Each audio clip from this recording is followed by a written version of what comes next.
ನಮಸ್ಕಾರ ವೀಕ್ಷಕರೇ, ಕನ್ನಡ ಮಾತೃಭೂಮಿ ವಾರ್ತೆಗಳಿಗೆ ಸ್ವಾಗತ. ನಾನು ಸಂತೋಷಿ ಸರ್ಜೋಕರ್. ಮೊದಲಿಗೆ ಹೆಡ್ಲೈನ್ಸ್.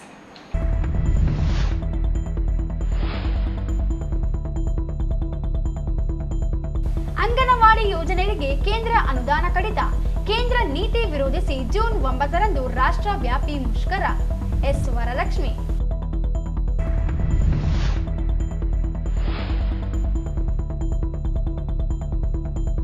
ಏಕಾಏಕಿ ಮುಚ್ಚಿದ ಹಿರಿಯ ನಾಗರಿಕರ ಯೋಗಕ್ಷೇಮ ಕ್ರಮಕ್ಕೆ ಜಿಲ್ಲಾಡಳಿತ ಮುಂದಾಗಲಿ. ಸುಧಾಕರ್.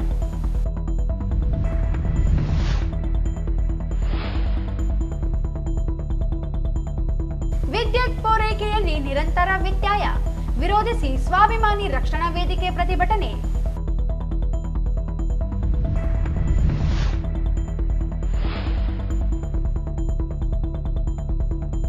ಗಾಜಾದ ಮೇಲೆ ದಾಳಿ ಖಂಡಿಸಿ ಎಡ ಪಕ್ಷಗಳಿಂದ ಪ್ರತಿಭಟನೆ.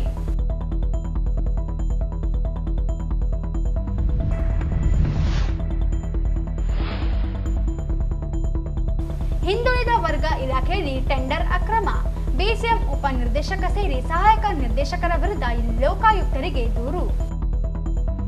ವಾರ್ತೆಗಳ ವಿವರ.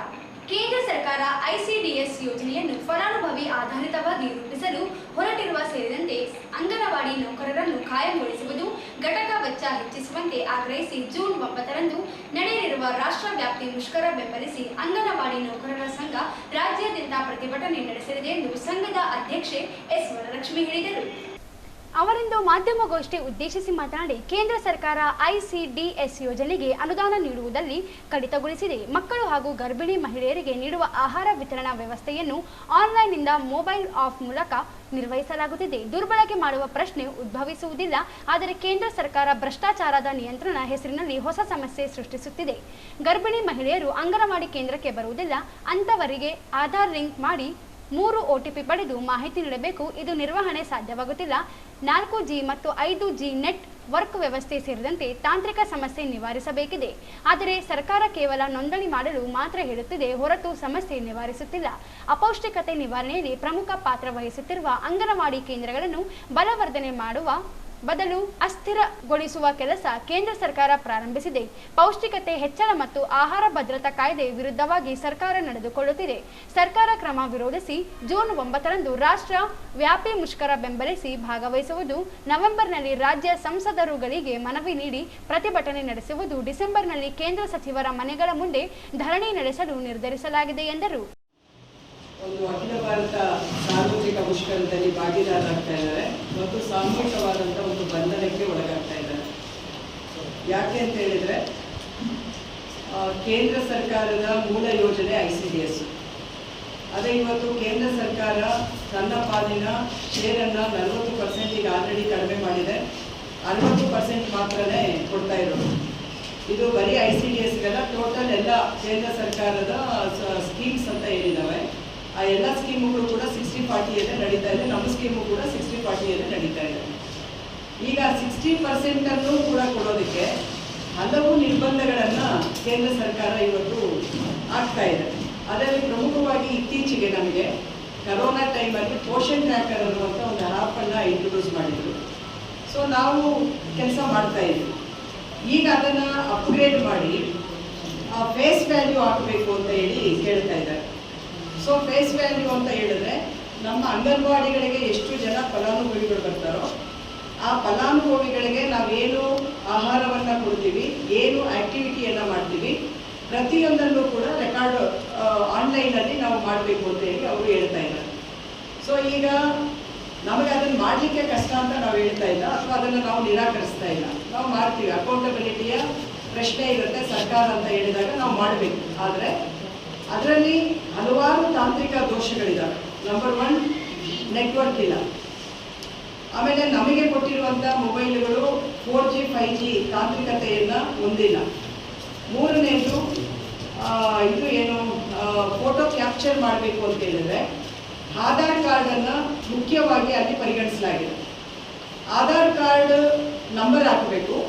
ನಂಬರ್ ಹಾಕಿದ ಮೇಲೆ OTP ಬರುತ್ತೆ. 3 ಸಾರಿ OTP ಬರುತ್ತೆ. ಆ 3 ಸಾರಿ OTP ಬಂದ ಮೇಲೆ ಆಮೇಲೆ ಅವರು ಫೋಟೋವನ್ನು ಕ್ಯಾಪ್ಚರ್ ಮಾಡುತ್ತಾರೆ, ಇಲ್ಲಾಂದರೆ ಕ್ಯಾಪ್ಚರ್ ಮಾಡಲ್ಲ. ಈಗ ನಮಗಿರುವಂಥ ಪ್ರಶ್ನೆ ಏನು, 9 ತಿಂಗಳ ಗರ್ಭಿಣಿ ಅಂತೇಳಿ ನಾವು ತಗೊಂಡಾಗ ಆ 9 ತಿಂಗಳ ಗರ್ಭಿಣಿ ಅಂಗನವಾಡಿಗೆ ಬರಲ್ಲ, ಬರುವ ಪ್ರಶ್ನೆನೇ ಇಲ್ಲ. ಸರಿ, ಅವರು ಮನೆಗೆ ಇರ್ತಾರೆ, ಅವರಿಗೆ ನಾವು ಕಾರ್ಮಿಕ ಕಾಯ್ದೆಗಳನ್ನು ರದ್ದುಗೊಳಿಸಿ ಕಾರ್ಮಿಕ ಸಂಹಿತೆ ಜಾರಿಗೊಳಿಸುವುದನ್ನು ರದ್ದುಗೊಳಿಸಬೇಕು. ಕಾರ್ಮಿಕರ ಕೆಲಸ ಮಾಡುವ ಸಮಯವನ್ನು ವಿಸ್ತರಿಸಿದಂತೆ ಆಗ್ರಹಿಸಲಾಗುತ್ತದೆ ಎಂದರು. ಈ ಸಂದರ್ಭದಲ್ಲಿ ರಾಜ್ಯ ಕಾರ್ಯದರ್ಶಿ ಸುನಂದ, ಅಂಗನವಾಡಿ ನೌಕರರ ಸಂಘದ ಜಿಲ್ಲಾಧ್ಯಕ್ಷ ಎಚ್ ಪದ್ಮಾ, ರಂಗಮ್ಮ ಅನ್ವರ್, ವರಲಕ್ಷ್ಮಿ, ಯಾದಗಿರಿ ಜಿಲ್ಲಾಧ್ಯಕ್ಷ ಅನಿತಾ, ಕಾರ್ಯದರ್ಶಿ ಬಸಲಿಂಗಮ್ಮ, ಬಸಮ್ಮ, ಡಿಎಸ್ ಶರಣಬಸವ ಇದ್ದರು.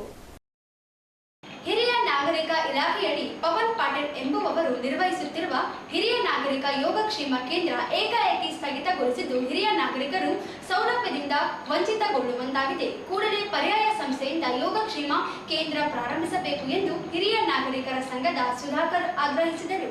ಅವರಿಂದು ಮಾಧ್ಯಮಗೋಷ್ಠಿ ಉದ್ದೇಶಿಸಿ ಮಾತನಾಡಿ, ಮಾರ್ಚ್ 31ರಿಂದ ನಗರದ ಐಡಿಎಸ್ಎಂಟಿ ಲೇಔಟ್ನಲ್ಲಿ ನಿರ್ವಹಿಸಲಾಗುತ್ತಿದ್ದ ಹಿರಿಯ ನಾಗರಿಕರ ಯೋಗಕ್ಷೇಮ ಕೇಂದ್ರ ಮುಚ್ಚಲಾಗಿದೆ. ಪವನ್ ಪಾಟೀಲ್ ಎಂಬುವವರಿಗೆ ಕಳೆದ 4 ತಿಂಗಳ ಹಿಂದೆ ಕೇಂದ್ರ ನಡೆಸಲು ಆಗುವುದಿಲ್ಲ ಎಂದು ಮಹಿಳಾ ಮತ್ತು ಮಕ್ಕಳ ಕಲ್ಯಾಣ ಇಲಾಖೆ ತಿಳಿಸಿದ್ದಾರಂತೆ. ಆದರೆ ಪರ್ಯಾಯ ವ್ಯವಸ್ಥೆ ಮಾಡಲು ಹಿರಿಯ ನಾಗರಿಕ ಇಲಾಖೆಯು ಮುಂದಾಗಿಲ್ಲ. ಪವನ್ ಪಾಟೀಲ್ ಎಂಬುವವರಿಗೆ 5 ಕೇಂದ್ರಗಳ ನಿರ್ವಹಣೆ ಜವಾಬ್ದಾರಿ ನೀಡಲಾಗಿದೆ. ಹಿರಿಯ ನಾಗರಿಕ ಯೋಗಕ್ಷೇಮ ಕೇಂದ್ರ, ಕಾರ್ಮಿಕರ ಹಿರಿಯ ನಾಗರಿಕರ ಡೇ ಕೇರ್ ಕೇಂದ್ರ, ಹಮಾಲಿ ಹಿರಿಯ ನಾಗರಿಕರ ಡೇ ಕೇರ್ ಕೇಂದ್ರ, ಹಿರಿಯರ ವೃದ್ಧಾಶ್ರಮ ಕೇಂದ್ರ ಮತ್ತು ಹಿರಿಯ ನಾಗರಿಕರ ಸಹಾಯವಾಣಿ ಕೇಂದ್ರ ನೀಡಲಾಗಿದೆ. ಆದರೆ ಪ್ರತಿ ಕೇಂದ್ರಕ್ಕೂ 8,40,000 ರೂಪಾಯಿಗಳಂತೆ ಹಣ ಇಲಾಖೆ ಬಿಡುಗಡೆ ಮಾಡುತ್ತಿದೆ. ಕೇಂದ್ರಗಳಲ್ಲಿ ಇಲಾಖೆ ನಿಯಮಾವಳಿ ಪ್ರಕಾರ ಸೌಲಭ್ಯ ಸೌಕರ್ಯ ಒದಗಿಸುತ್ತಿಲ್ಲ. ಇಲಾಖೆ ಕೇಂದ್ರಗಳನ್ನು ನಿರ್ವಹಿಸಲಿ, ಇಲ್ಲ ನಿವೃತ್ತ ನೌಕರರಿಂದಲೂ ನಿರ್ವಹಿಸಲು ಅವಕಾಶ ನೀಡಬೇಕೆಂದು ಆಗ್ರಹಿಸಿದರು. ಕಳೆದ 10 ವರ್ಷಗಳಿಂದ ನಡೆಸುತ್ತಿರುವ ಹಿರಿಯ ನಾಗರಿಕರ ಹಗಲು ಯೋಗಕ್ಷೇಮ ಕೇಂದ್ರ ನಡೆಯುತ್ತಿತ್ತು. ದಿನಾಂಕ 31/3/2025ರಂದು ಏಕಾಏಕಿ ಯಾವುದೇ ಸದಸ್ಯರಿಗೆ, ಸಿಬ್ಬಂದಿಗಳಿಗೆ ಪತ್ರಿಕೆಯನ್ನು ಪ್ರಕಟಿಸದೆ ಬಂದ್ ಮಾಡಿ ಸ್ಥಳಾಂತರ ಮಾಡಿದ್ದು ಹಿರಿಯ ನಾಗರಿಕರ ಮೇಲೆ ಅಸಂಖ್ಯ ಭಾವನೆ ತೋರಿಸಿದ್ದಾರೆ. ಇತ್ತೀಚೆಗೆ ಮಹಾನಗರ ಪಾಲಿಕೆಯಾಗಿದ್ದು ಇದು ಸುತ್ತಮುತ್ತ 15ರಿಂದ 25 ಕಿಲೋಮೀಟರ್ ವಿಸ್ತೀರ್ಣ ಆವರಿಸಿದ್ದು ಸದ್ಯವಿರುವ ಐಡಿಎಸ್ಎಂಟಿ ಬಡಾವಣೆಯಿಂದ ಗಂಜ್ ಆವರಣದಲ್ಲಿರುವ ಹಮಾಲರ ಗೋಡಾನಿಗೆ ಸ್ಥಳಾಂತರಿಸಿದ್ದು ಹಿರಿಯ ನಾಗರಿಕರ ವಯಸ್ಸು, ಅಸಹಾಯಕತೆ ಪರಿಗಣಿಸದೆ ಸ್ಥಳಾಂತರದಿಂದ ಬೀದಿಪಾಲು ಮಾಡಿದ್ದಾರೆ. ಈ ಪೈಕಿ ಯಥಾರೀತಿ ಐಡಿಎಸ್ಎಂಟಿ ಬಡಾವಣೆಯಲ್ಲಿ ನಡೆಸುವಂತೆ ಮಾನ್ಯ ಜಿಲ್ಲಾಧಿಕಾರಿಗಳನ್ನು, ಮಹಿಳಾ ಮತ್ತು ಮಕ್ಕಳ ಉಪನಿರ್ದೇಶಕರನ್ನು ಹಾಗೂ ಸಂಬಂಧಪಟ್ಟ ಅಧಿಕಾರಿಗಳನ್ನು ಸಂಪರ್ಕಿಸಿ ಬೇಡಿಕೊಂಡರು. ನಮ್ಮ ಮನವಿಗೆ ಇಂದಿನವರೆಗೂ ಯಾವುದೇ ಪ್ರತಿಕ್ರಿಯೆ ಇಲ್ಲದಿರುವುದು ವಿಷಾದಕರ ಸಂಗತಿಯಾಗಿದೆ. ನಗರದ ಜನಪ್ರತಿನಿಧಿಗಳನ್ನು ಸಂಪರ್ಕಿಸಿದಾಗ ಉಪನಿರ್ದೇಶಕರ ಆವರಣದಲ್ಲಿರುವ ಮಹಿಳಾ ಮತ್ತು ಮಕ್ಕಳ ಹಾಗೂ ಸ್ತ್ರೀಶಕ್ತಿ ಭವನಕ್ಕೆ ಸ್ಥಳಾಂತರ ಮಾಡಿಸುವ ಸಂಬಂಧ ಜಿಲ್ಲಾಧಿಕಾರಿಗಳಿಗೆ ತಿಳಿಸುವುದೆಂದು ಭರವಸೆ ನೀಡಿದ್ದರು. ದಿನಾಂಕ 5/6/25ರಂದು ನಮ್ಮ ಉಪನಿರ್ದೇಶಕರು ಮಹಿಳಾ ಮತ್ತು ಮಕ್ಕಳ ಅಭಿವೃದ್ಧಿ ಅಧಿಕಾರಿಗಳನ್ನು ಭೇಟಿ ಮಾಡಿದಾಗ ಈ ಹಿಂದೆ ನಡೆಸುತ್ತಿರುವ ಶ್ರೀ ಪವನ್ ಪಾಟೀಲ್ ರವರು ನನಗೆ ನಡೆಸಲು ಆಗುವುದಿಲ್ಲವೆಂದು 4 ತಿಂಗಳ ನಂತರ ತಿಳಿಸಿರುವುದು ಹಿರಿಯ ನಾಗರಿಕರಿಗೆ ದಿಗ್ಭ್ರಮೆ ಮತ್ತು ಆಘಾತವಾಗಿದೆ.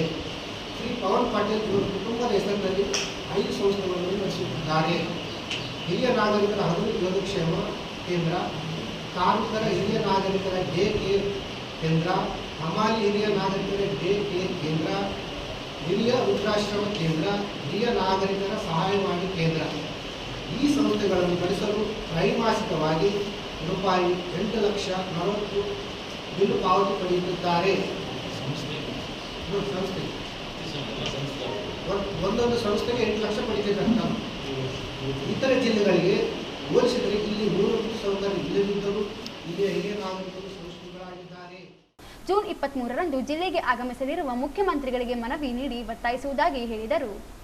ನಿವೃತ್ತ ನೌಕರರ ತಿಮ್ಮಾರೆಡ್ಡಿ ಮಾತನಾಡಿ, ಹಿರಿಯ ನಾಗರಿಕರ ಇಲಾಖೆ ಶ್ರೀದೇವಿ ಎಂಬುವವರಿಗೆ ಅನೇಕ ಬಾರಿ ದೂರು ನೀಡಿದರೂ ಯಾವುದೇ ಕ್ರಮ ಕೈಗೊಂಡಿಲ್ಲ. ಹಿರಿಯ ನಾಗರಿಕರು ಬೆಳಗ್ಗೆ ಮತ್ತು ಸಂಜೆ ಹಿರಿಯ ನಾಗರಿಕರ ಯೋಗಕ್ಷೇಮಕ್ಕೆ ತೆರಳಿ ಸಮಯ ಕಳೆಯುತ್ತಾರೆ. ಅಲ್ಲಿ ವೃತ್ತ ಪತ್ರಿಕೆಗಳು, ಟಿವಿ, ಅಲ್ಪ ಉಪಹಾರ ವ್ಯವಸ್ಥೆಯೇ ಇಲ್ಲ. ಆದರೂ ಇಲಾಖೆ ಯಾವುದೇ ಕ್ರಮಕ್ಕೂ ಮುಂದಾಗುತ್ತಿಲ್ಲ, ಮಾಹಿತಿ ನೀಡುತ್ತಿಲ್ಲ. ಕೂಡಲೇ ಸಂಬಂಧಿಸಿದ ಇಲಾಖೆ ಅಧಿಕಾರಿಗಳು ಯೋಗಕ್ಷೇಮ ಕೇಂದ್ರ ಪ್ರಾರಂಭಿಸಬೇಕೆಂದರು. ಇಷ್ಟವ ಮಾಧ್ಯಮ ಡೆವಲಪ್ ಮಾಡಿದ್ರು ಏನು ಸುಮಾರು 2 ವರ್ಷದಿಂದ ಕೇಳಕತ್ತೀವಿ. ಈಗ ಅಲ್ಲಿ ಬೆಳಗ್ಗೆ ಏನು ಕೊಡ್ತಾರೆ ಸರ್, ಏನು ಕಾಫಿ ಕೊಡೋದಿಲ್ಲ. ಅದು ಬೈಲಪಾದಲ್ಲಿ ಏನಾದ್ರು ಅಂದರೆ ಸರ್, ಅದು ಬೈಲ ಪ್ರಕಾರ ಪ್ರತಿ ವೀಕ್ಲಿ ಶನಿವಾರ ಒಬ್ಬ ಡಾಕ್ಟರ್ ಬರ್ತಾರೆ.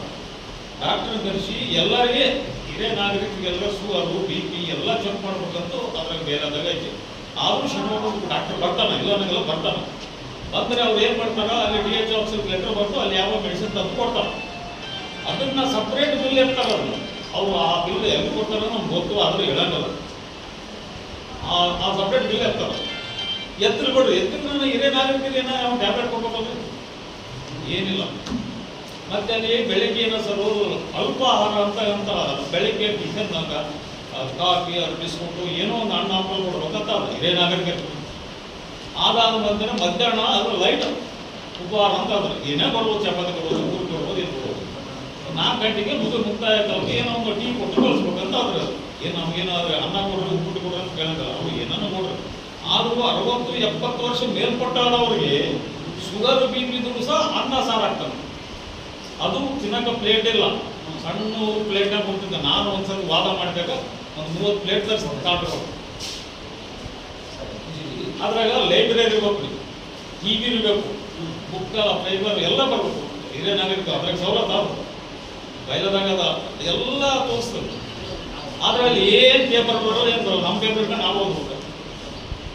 ಅಷ್ಟು ಜನ ಒಂದು 4 ಟೇಬಲ್ ಹಾಕಿ ಹೋಗ್ತಾ ಅಲ್ಲಿ ಯಾರು ಕುಂದ್ರೆ ಕೇಳಂಗಿಲ್ಲ. ನನಗೆ ಡೆಬ್ರಿಗೆ ಬಂದವು, ಅದಕ್ಕೆ ನಾನು ಇಂದ ಸರ್ದನಿ.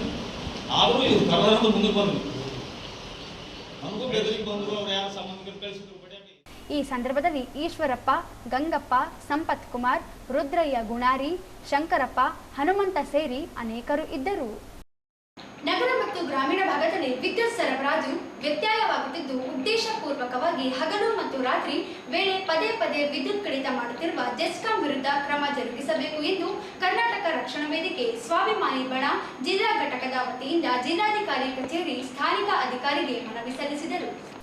RTPS ಮತ್ತು YTPS ಆರಂಭದಿಂದ ಈವರೆಗೆ ಜಿಲ್ಲೆಯ ಸಾರ್ವಜನಿಕರಿಗೆ ಹಾಗೂ ರೈತರಿಗೆ ಕನಿಷ್ಠ 24 ಗಂಟೆ ವಿದ್ಯುತ್ ಸರಬರಾಜು ಮಾಡಿದ ಉದಾಹರಣೆಗಳಿಲ್ಲವೆಂದು ದೂರಿದರು. ನಗರದಲ್ಲಿ ಬರುವ ವಿವಿಧ ವಾರ್ಡ್ಗಳಲ್ಲಿ ಮತ್ತು ಗ್ರಾಮೀಣ ಭಾಗದಲ್ಲಿ ಅನಾವಶ್ಯಕವಾಗಿ ಲೋಡ್ ಶೆಡ್ಡಿಂಗ್ ಮಾಡಿ ಪ್ರತಿನಿತ್ಯ ಸಾರ್ವಜನಿಕರಿಗೆ ಮಾನಸಿಕ ಹಿಂಸೆ ನೀಡುತ್ತಿರುವ ಜೆಸ್ಕಾಂ ಇಲಾಖೆಯ ವಿರುದ್ಧ ಕ್ರಮ ಕೈಗೊಳ್ಳಬೇಕು ಎಂದು ಮನವಿ ಮಾಡಿದರು. ನಗರದಲ್ಲಿ 43 ಕೊಳಚೆ ಪ್ರದೇಶಗಳಲ್ಲಿ ಅನಾವಶ್ಯಕ ಲೋಡ್ ಶೆಡ್ಡಿಂಗ್ ಮಾಡುತ್ತಿದ್ದಾರೆ. ಜೆಸ್ಕಾಂ ಅಧಿಕಾರಿಗೆ ಕರೆ ಮಾಡಿ ಸಮಸ್ಯೆಗಳ ನಿವಾರಣೆಗೆ ಪರಿಹಾರ ಕೊಡಿ ಎಂದು ಕೇಳಬೇಕೆಂದರೆ ಕರೆ ಸ್ವೀಕರಿಸುತ್ತಿಲ್ಲವೆಂದು ಆಪಾದಿಸಿದರು. ಸಾಕಷ್ಟು ಬಾರಿ ಸಮಸ್ಯೆಗಳ ಬಗ್ಗೆ ಮನವಿ ಮಾಡಿದರೂ ಸ್ಪಂದಿಸುವ ಕೆಲಸ ಮಾಡಿಲ್ಲ. ಪ್ರತಿದಿನ ಹಗಲು ವೇಳೆಯಲ್ಲಿ 3 ರಿಂದ 4 ಬಾರಿ ಗಂಟೆ ಮತ್ತು ಅರ್ಧ ಗಂಟೆಗೊಮ್ಮೆ ವಿದ್ಯುತ್ ಕಡಿತ ಮಾಡುತ್ತಿದ್ದಾರೆ. ರಾತ್ರಿಯಲ್ಲಿಯೂ ಸಹ 2-3 ಬಾರಿ ಗಂಟೆ ಅರ್ಧ ಗಂಟೆಗೊಮ್ಮೆ ವಿದ್ಯುತ್ ಕಡಿತ ಮಾಡುತ್ತೀರಿ ಎಂದು ಪ್ರಶ್ನೆ ಮಾಡಿದರೆ ಇಲ್ಲ ಸಲ್ಲದ ಉತ್ತರ ನೀಡುತ್ತಿದ್ದಾರೆ ಎಂದು ಆರೋಪಿಸಿದರು. ಕೂಡಲೇ ಎಚ್ಚೆತ್ತುಕೊಂಡು ವಿದ್ಯುತ್ ಸಮಸ್ಯೆ ಬಗ್ಗೆ ಆಗುವ ಸಮಸ್ಯೆ ಮತ್ತು ನಿರ್ಲಕ್ಷ್ಯ ವಹಿಸಿದ ಅಧಿಕಾರಿಗಳ ವಿರುದ್ಧ ಕ್ರಮ ಕೈಗೊಳ್ಳಲು ಒತ್ತಾಯಿಸಿದರು. ಈ ಸಂದರ್ಭದಲ್ಲಿ ಜಿಲ್ಲಾಧ್ಯಕ್ಷ ಖಲೀಲ್ ಪಾಷಾ, ಕೆ ದುರುಗಪ್ಪ, ಶಂಕರ್, ಖಾಸಿಂ ಸಾಬ್, ಬಂದೆ ನವಾಜ್, ಚಂದ್ರು, ಮೆಹಬೂಬ್, ರಾಚಯ್ಯ ಸ್ವಾಮಿ ಸೇರಿದಂತೆ ಅನೇಕರು ಇದ್ದರು.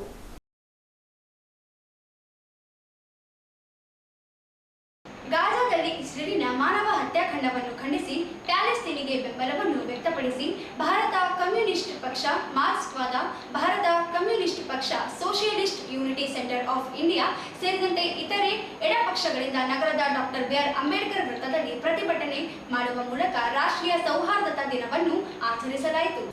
ಪ್ರತಿಭಟನೆಯನ್ನು ಉದ್ದೇಶಿಸಿ ಸಿಪಿಐಎಂ ಕೇಂದ್ರ ಸಮಿತಿ ಸದಸ್ಯ ಯು ಬಸವರಾಜ್ ಮಾತನಾಡಿ, ಅಮೆರಿಕ ಕುಮ್ಮಕ್ಕಿನಿಂದ ಇಸ್ರೇಲ್ ಮಾನವ ಹತ್ಯೆಯನ್ನು ಮಾಡುತ್ತಿದ್ದು ಯುದ್ಧ ಕ್ರೌರ್ಯವನ್ನು ಮರೆತಿರುವುದನ್ನು ನಿಲ್ಲಿಸಬೇಕು. ಮಾನವ ಹತ್ಯೆಯನ್ನು ನಿಲ್ಲಿಸಿ ಶಾಂತಿ ಸ್ಥಾಪನೆಯಾಗಬೇಕು. ದೇಶದ ಪ್ರಧಾನಿ ನರೇಂದ್ರ ಮೋದಿ ಪ್ಯಾಲೆಸ್ಟೈನ್ ದೇಶದ ಸ್ವಾತಂತ್ರ್ಯ ನಾಡಿಗೆ ಸಂಬಂಧಿಸಿದಂತೆ ವಿಚಲಿತರಾಗಿದ್ದಾರೆ. ಅಂತಹ ವಿಚಲತೆಯನ್ನು ಎಡಪಕ್ಷಗಳು ಖಂಡಿಸುತ್ತವೆ ಮತ್ತು ಇದಕ್ಕೆ ತೀವ್ರ ವಿರೋಧವಿದೆ. ಭಾರತ ದೇಶದ ಪ್ರಧಾನಿ ನಾಗರಿಕ ಹತ್ಯೆಯನ್ನು ನಿಲ್ಲಿಸಲು ಮಧ್ಯ ಪ್ರವೇಶಿಸಬೇಕು ಎಂದರು. 2 ವರ್ಷಗಳಿಂದ ಸತತವಾಗಿ ಇಸ್ರೇಲ್ ನಡೆಸುತ್ತಿರುವ ನಾಗರಿಕ ಬಾಂಬುಗಳ ದಾಳಿ, ಮಿಲಿಟರಿ ಆಕ್ರಮಣಗಳಿಂದ 55,000ಕ್ಕೂ ಹೆಚ್ಚಿನ ಪ್ಯಾಲೆಸ್ತೀನಿಯರು ಕೊಲ್ಲಲಿಟ್ಟಿದ್ದಾರೆ. ಲಕ್ಷಾಂತರ ಜನರು ಗಾಯಾಳುಗಳಾಗಿದ್ದಾರೆ. ಅಗತ್ಯ ಮೂಲ ಸಂರಚನೆ, ಆಸ್ಪತ್ರೆಗಳು, ಶಾಲೆಗಳು ಮತ್ತು ನಿರಾಶ್ರಿತ ವಸತಿ ಕೇಂದ್ರಗಳನ್ನು ಗುರಿ ಇಟ್ಟು ದಾಳಿ ಮಾಡಲಾಗುತ್ತಿದೆ. ಇದರಿಂದಾಗಿ ಪ್ಯಾಲೆಸ್ತೀನಿಯರು ಹಿಂದೆಂದೂ ಕಂಡಿರದ ಮಾನವ ದುರಂತವನ್ನು ಅನುಭವಿಸುವಂತಾಗಿದೆ. ಇದು ಜನಾಂಗ ಹತ್ಯೆ ಅಲ್ಲದೆ ಬೇರೇನೂ ಅಲ್ಲ. ಇಂತಹ ಸಂದರ್ಭದಲ್ಲಿ ಗಾಜಾ ಪ್ರದೇಶಕ್ಕೆ ಆಹಾರ ಪದಾರ್ಥಗಳನ್ನು ಇಸ್ರೇಲ್ ಬಿಡುತ್ತಿಲ್ಲ ಎಂಬುದು ಆತಂಕಕಾರಿಯಾಗಿದೆ ಎಂದು ಆಕ್ರೋಶ ವ್ಯಕ್ತಪಡಿಸಿದರು.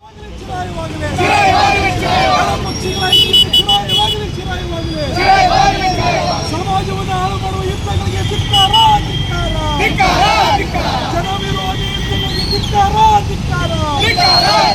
ಮಾರುಕಟ್ಟೆಯಲ್ಲಿ ನಡೆಯುತ್ತಿರುವ ಯುದ್ಧಕ್ಕೆ ಧಿಕ್ಕಾರ, ಯುದ್ಧಗಳನ್ನು ಒಪ್ಪೋದಿಲ್ಲ. ಮಾರುಕಟ್ಟೆಗಾಗಿ ಯುದ್ಧ ಮಾಡುತ್ತಿರುವ ಸಾಮ್ರಾಜ್ಯಶಾಹಿಗಳಿಗೆ ಧಿಕ್ಕಾರ. ಗಾಜಾ ಮೇಲೆ ಇಸ್ಲಾಂ ಮಾಡುವ ಮಾನವ ಹತ್ಯೆ ಕಾಂಡವನ್ನು ಒಪ್ಪೋದಿಲ್ಲ.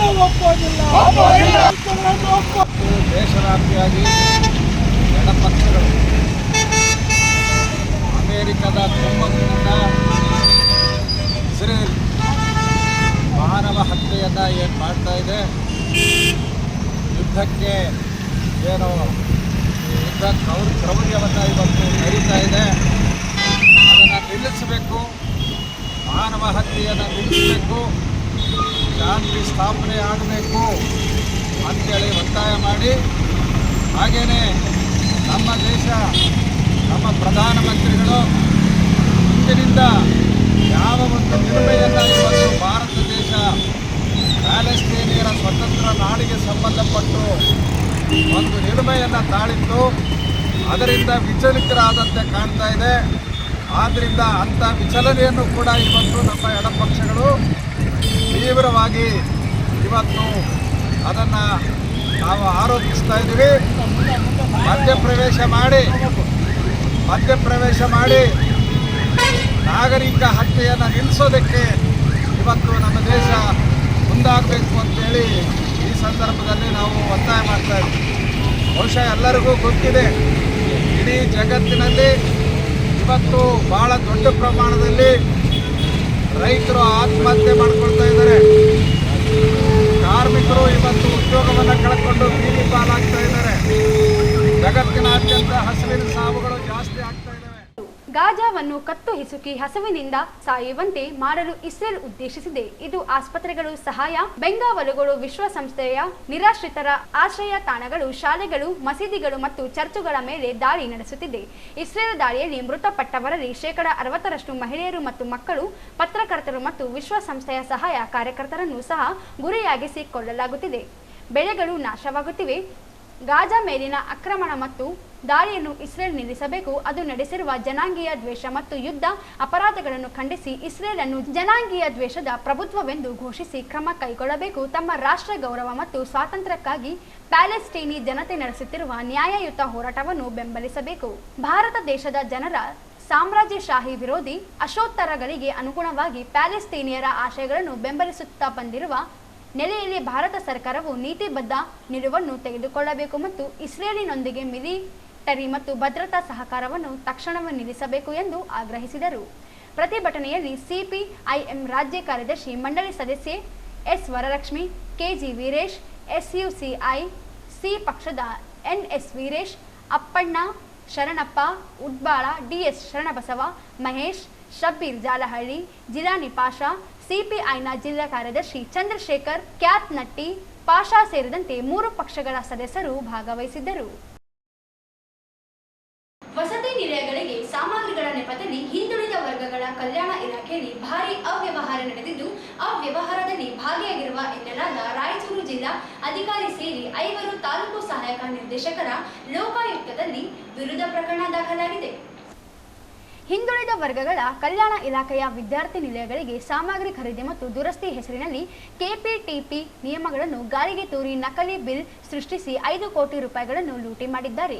ಹಣ ಲೂಟಿ ಮಾಡಿರುವ ಜಿಲ್ಲಾಧಿಕಾರಿಗಳು ಹಿಂದುಳಿದ ವರ್ಗಗಳ ಕಲ್ಯಾಣ ಇಲಾಖೆ ರಾಯಚೂರು ಹಾಗೂ ಮತ್ತು ಎಲ್ಲ ತಾಲೂಕು ಹಿಂದುಳಿದ ವರ್ಗಗಳ ಕಲ್ಯಾಣ ಅಧಿಕಾರಿಗಳ ಮೇಲೆ ಸೂಕ್ತ ತನಿಖೆ ಕೈಗೊಂಡು ಶಿಸ್ತು ಕ್ರಮಕ್ಕೆ ಒಳಪಡಿಸಿ ತಪ್ಪಿತಸ್ಥರ ವಿರುದ್ಧ ಕ್ರಿಮಿನಲ್ ಪ್ರಕರಣ ದಾಖಲಿಸಲು ಮತ್ತು ಸಂಬಂಧಪಟ್ಟ ಏಜೆನ್ಸಿ ಅವರಿಂದ ಸರ್ಕಾರದ ಹಣವನ್ನು ವಸೂಲಾತಿ ಮಾಡುವ ಕುರಿತು ಪಟ್ಟಣದ ನಾಗರಾಜ್ ಮಸ್ಕಿ ಎಂಬುವವರು ಲೋಕಾಯುಕ್ತರಿಗೆ ನೀಡಿದ ದೂರಿನ ಮೇಲೆ ಕರ್ನಾಟಕ ಲೋಕಾಯುಕ್ತ ಬೆಂಗಳೂರು ಇವರು ಜಿಲ್ಲಾ ಉಪನಿರ್ದೇಶಕರು ಡಾಕ್ಟರ್ ಅಶೋಕ್ ಹಾಗೂ ತಾಲೂಕು ಸಹಾಯಕ ನಿರ್ದೇಶಕರುಗಳಾದ ರಮೇಶ್ ರಾಥೋಡ್ ಲಿಂಗಸುಗೂರ್, ಮಲ್ಲಿಕಾರ್ಜುನ್ ರೆಡ್ಡಿ ರಾಯಚೂರ್, ಭಾಗ್ಯ ಮಾನ್ವಿ, ಲಿಂಗಪ್ಪ ಅಂಗಡಿ ಸಿಂಧನೂರ್, ಬಾಬು ದೇವದುರ್ಗ ಇವರುಗಳ ವಿರುದ್ಧ ಪ್ರಕರಣ ದಾಖಲಿಸಲಾಗಿದೆ. ಲೋಕೋಪಯೋಗಿ ಇಲಾಖೆ ಅಥವಾ ಪಂಚಾಯತ್ ರಾಜ್ ಇಂಜಿನಿಯರಿಂಗ್ ಇಲಾಖೆಗಳ ಮೂಲಕ ವಸತಿ ನಿಲಯಗಳ ದುರಸ್ತಿ ಕಾಮಗಾರಿಗಳನ್ನು ಮಾಡಬೇಕು. ಆದರೆ ಇಲಾಖೆ ಅಧಿಕಾರಿಗಳು ವಸತಿ ನಿಲಯಗಳ ದುರಸ್ತಿ ನೆಪದಲ್ಲಿಯೂ ಕೋಟಿ ಹಣ ಜೇಬಿಗಿಳಿಸಿದ್ದಾರೆ. ವಸತಿ ನಿಲಯಗಳ ಮೇಲ್ವಿಚಾರಕರು ಹಾಗೂ ಸಿಬ್ಬಂದಿಗಳಿಂದ ರಸೀದಿಗೆ ಸಹಿ ಮಾಡಿಸಿಕೊಂಡು ಸಾಮಗ್ರಿಗಳ ಖರೀದಿ ಮಾಡಬೇಕೆಂಬ ನಿಯಮಗಳಿವೆ. ಆದರೆ ಅಧಿಕಾರಿಗಳು ಇವರಿಂದ ಸಹಿ ಮಾಡಿಸಿಕೊಳ್ಳದೆ ಸಾಮಗ್ರಿಗಳ ಖರೀದಿಯನ್ನು ಮಾಡಿದ್ದಾರೆ. ಹಿಂದುಳಿದ ವರ್ಗಗಳ ಕಲ್ಯಾಣ ಇಲಾಖೆಯ ಜಿಲ್ಲಾಧಿಕಾರಿಗಳ ಕಚೇರಿಯಲ್ಲಿ ಅನಧಿಕೃತವಾಗಿ ಕೆಲಸ ಮಾಡುವ ಡಿ ಗ್ರೂಪ್ ನೌಕರ ಇಮ್ಮಿಯಾಸ್ ಜಿಲ್ಲಾಧಿಕಾರಿಗಳು ಕಳಿಸಿಕೊಡುವ ರಸೀದಿಗಳನ್ನು ಗೊತ್ತಿಲ್ಲದಂತೆ ತಾಲೂಕು ಅಧಿಕಾರಿಗಳು K2ನಲ್ಲಿ ಬಿಲ್ಲು ತೆಗೆದು ಜಿಲ್ಲಾಧಿಕಾರಿಯವರ ಮೇಲೆ ರುಜುವಿನೊಂದಿಗೆ ಖಜಾನೆಯಲ್ಲಿ ಬಿಲ್ಲುಗಳು ಪಾವತಿಯಾಗಿರುತ್ತವೆ. ಬಡ ವಿದ್ಯಾರ್ಥಿಗಳು ಶಿಕ್ಷಣದಿಂದ ವಂಚಿತರಾಗಬಾರದು ಎಂಬ ಉದ್ದೇಶದಿಂದ ಹಿಂದುಳಿದ ವರ್ಗಗಳ ಕಲ್ಯಾಣ ಇಲಾಖೆ ವಸತಿ ನಿಲಯಗಳಿಗೆ ಕೋಟಿ ಅನುದಾನ ಬಿಡುಗಡೆಯಾದರೂ ಸಹ ವಸತಿ ನಿಲಯದ ಸಮಸ್ಯೆಗಳಾಗಿ ಉಳಿದಿವೆ ಹೊರತು ಯಾವುದೇ ಸಮಸ್ಯೆಗಳು ಪರಿಹಾರವಾಗಿಲ್ಲ. ಆದರೂ ಸಹ ಇಲಾಖೆಯ ಉನ್ನತ ಅಧಿಕಾರಿಗಳು ಯಾವುದೇ ಕ್ರಮಕ್ಕೆ ಮುಂದಾಗದೆ ಕಣ್ಮುಚ್ಚಿಕೊಂಡು ಕುಳಿತಿರುವುದು ಈ ಬಾರಿ ಅವ್ಯವಹಾರದಲ್ಲಿ ಅವರು ಭಾಗಿಯಾಗಿರುವ ಶಂಕೆ ವ್ಯಕ್ತವಾಗುತ್ತಿದೆ. ಕಾರಣ ಸಚಿವರು ಹಾಗೂ ಇಲಾಖೆಯ ಕಾರ್ಯದರ್ಶಿಗಳು ಈ ಬಾರಿ ಅವ್ಯವಹಾರದ ಬಗ್ಗೆ ಉನ್ನತ ಮಟ್ಟದ ತನಿಖೆ ಕೈಗೊಂಡು ಅವ್ಯವಹಾರದಲ್ಲಿ ಭಾಗಿಯಾಗುವ ಅಧಿಕಾರಿಗಳು ಅಮಾನತು ಮಾಡಬೇಕೆನ್ನುವುದು ಸಾರ್ವಜನಿಕರ ಒತ್ತಾಯವಾಗಿದೆ. ಕೊನೆಯಲ್ಲಿ ಮತ್ತೊಮ್ಮೆ ಹೆಡ್ಲೈನ್ಸ್.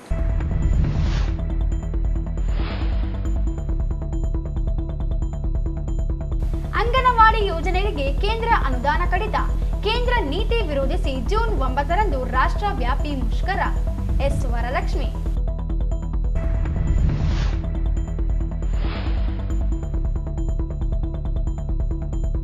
ಏಕಾಏಕಿ ಮುಚ್ಚಿದ ಹಿರಿಯ ನಾಗರಿಕರ ಯೋಗಕ್ಷೇಮ ಕ್ರಮಕ್ಕೆ ಜಿಲ್ಲಾಡಳಿತ ಮುಂದಾಗಲಿ. ಸುಧಾಕರ್.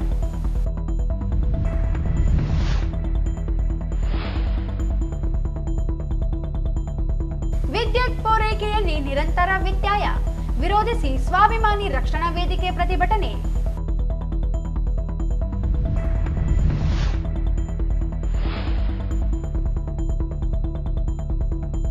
ಗಾಜಾದ ಮೇಲೆ ದಾಳಿ ಖಂಡಿಸಿ ಎಡ ಪಕ್ಷಗಳಿಂದ ಪ್ರತಿಭಟನೆ.